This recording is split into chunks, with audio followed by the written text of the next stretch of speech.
ನಾಡಿನ ಸಮಸ್ತ ಜನತೆಗೆ, ವಿಶೇಷವಾಗಿ ಕಲ್ಪತರು ನಾಡು ತುಮಕೂರು ಜಿಲ್ಲೆಯ ಜನತೆಗೆ ನಮಸ್ಕಾರಗಳು.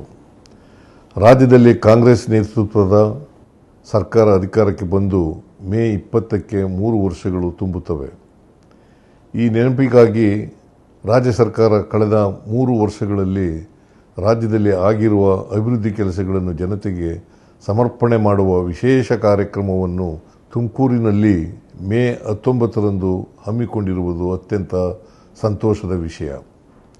3 ವರ್ಷಗಳ ಹಿಂದೆ ನಮ್ಮ ಸರ್ಕಾರ ಅಧಿಕಾರಕ್ಕೆ ಬರುವ ಮುನ್ನ ಚುನಾವಣಾ ಸಂದರ್ಭದಲ್ಲಿ ಡಾಕ್ಟರ್ ಜಿ ಪರಮೇಶ್ವರ ಅವರ ನೇತೃತ್ವದಲ್ಲಿ ಪಕ್ಷದ ಚುನಾವಣಾ ಪ್ರಣಾಳಿಕೆಯನ್ನು ಸಿದ್ಧಪಡಿಸಿ 5 ಗ್ಯಾರಂಟಿಗಳೂ ಸೇರಿದಂತೆ ಆದ್ಯತಾ ವಿಷಯಗಳನ್ನು ರಾಜ್ಯದ ಜನತೆಗೆ ಆಶ್ವಾಸನೆ ನೀಡಿ ಅಧಿಕಾರಕ್ಕೆ ಬಂದೆವು. 1 ವರ್ಷದ ಒಳಗೆ ಎಲ್ಲ 5 ಗ್ಯಾರಂಟಿಗಳನ್ನು ಸಮರ್ಪಕವಾಗಿ ಅನುಷ್ಠಾನಗೊಳಿಸಿದೆವು. ಗ್ಯಾರಂಟಿಗಳಿಂದ ಅಭಿವೃದ್ಧಿ ಕುಂಠಿತವಾಗುತ್ತದೆ ಎಂಬ ಆರೋಪವನ್ನು ಸುಳ್ಳು ಮಾಡಿ ರಾಜ್ಯವನ್ನು ಸರ್ವಾಂಗೀಣ ಅಭಿವೃದ್ಧಿಯ ಪಥದತ್ತ ಕೊಂಡೊಯ್ಯಲಾಗಿದೆ. ಈ ಮೂಲಕ ನಾವು ನುಡಿದಂತೆ ನಡೆದಿದ್ದೇವೆ. ನಮ್ಮ ಸರ್ಕಾರ ಕೊಟ್ಟ ಮಾತನ್ನು ಉಳಿಸಿಕೊಂಡಿದೆ. ಇದನ್ನು ರಾಜ್ಯದ ಜನತೆಗೆ ಉತ್ತರದಾಯಿತ್ವವಾಗಿ ರಾಜ್ಯ ಸರ್ಕಾರವು ತನ್ನ ಸೇವೆಯ ಸಮರ್ಪಣೆ ಮಾಡುವ ಕಾರ್ಯಕ್ರಮವನ್ನು ಮೇ 19ರಂದು ಕಲ್ಪತರು ನಾಡು ಶೈಕ್ಷಣಿಕ ನಗರಿ ತುಮಕೂರು ನಗರದಲ್ಲಿ 3 ವರ್ಷಗಳ ಸಾಧನೆಯ ಸಾರ್ಥಕ ಸೇವೆಗಳ ಸಮರ್ಪಣೆ ಕಾರ್ಯಕ್ರಮವನ್ನು ಆಯೋಜಿಸಲಾಗಿದೆ.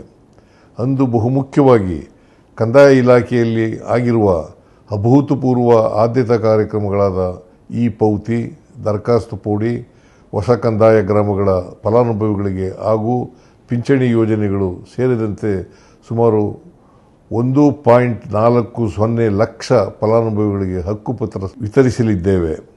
ಅಲ್ಲದೆ ಸುಮಾರು 662 ಕೋಟಿ ಮೌಲ್ಯದ ಅಭಿವೃದ್ಧಿ ಯೋಜನೆಗಳಿಗೆ ಶಿಲಾನ್ಯಾಸ ಉದ್ಘಾಟನೆಗಳು ನಡೆಯಲಿವೆ. ಈ ಕಾರ್ಯಕ್ರಮದಲ್ಲಿ ನಾನು, ಉಪಮುಖ್ಯಮಂತ್ರಿ ಡಿ.ಕೆ. ಶಿವಕುಮಾರ್ ಮತ್ತು ಸಚಿವ ಸಂಪುಟದ ಎಲ್ಲ ಸಚಿವರು, ವಿರೋಧ ಪಕ್ಷದ ನಾಯಕರು, ಎಲ್ಲ ಶಾಸಕರು, ಸಂಸದರು, ಮುಖಂಡರು ಭಾಗವಹಿಸಲಿದ್ದಾರೆ. ನೀವು ಈ ಕಾರ್ಯಕ್ರಮದಲ್ಲಿ ಭಾಗವಹಿಸಿ ಯಶಸ್ವಿಗೊಳಿಸಲು ವಿನಂತಿಸುತ್ತೇನೆ.